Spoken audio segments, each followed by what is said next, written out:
बिस्मिल्लाहिर्रहमानिर्रहीम इय्याका नअबुदु व इय्याका नस्तईन। मेरे पाकिस्तानियों, जब तक ये मेरे अल्फाज आप तक पहुंचेंगे मुझे एक नाजायज केस के अंदर बंद कर दिया होगा।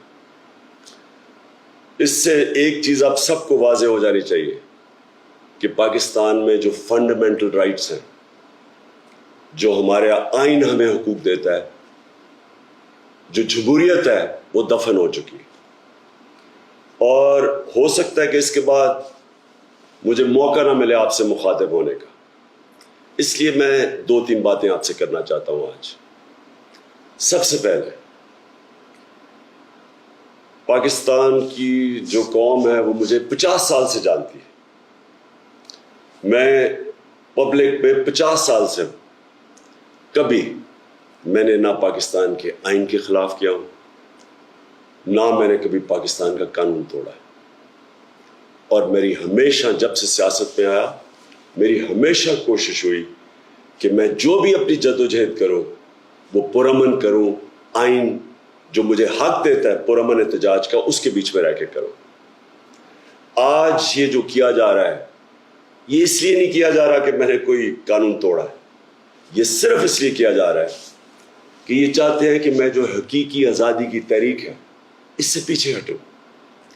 और ये इसलिए किया जा रहा है कि ये करप्ट चोरों का टोला, इंपोर्टेड हुकूमत जो हमारे ऊपर मुसल्लत की गई है, ये चाहते हैं कि मैं उसको कबूल कर लूं। मैं आज आप सबसे अपील कर रहा हूं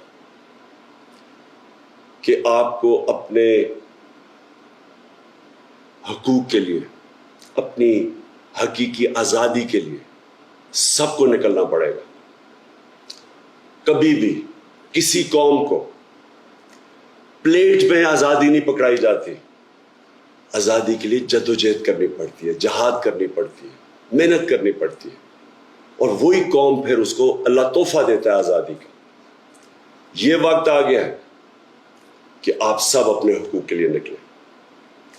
मेरी जो सारी मिशन है, जो मेरी ज़िंदगी की जद्दोजहद है, वो आज अल्लाह और उसके रसूल के बाद मेरी कौम, पाकिस्तानी कौम आपके हाथ में है। घर बैठने का वक्त चला गया। मैं आज आप सबको अपील कर रहा हूं कि आपको निकलना पड़ेगा, आपको जद्दोजहद करनी पड़ेगी। आपको ये जो फैशिस्ट निज़ाम है, जो ये खौफ तारी कर रहे हैं, ये खौफ के बुत को तोड़ना पड़ेगा। और इंशाअल्लाह तभी हमारा अल्लाह इस मुल्क को हकीकी आज़ादी देगा।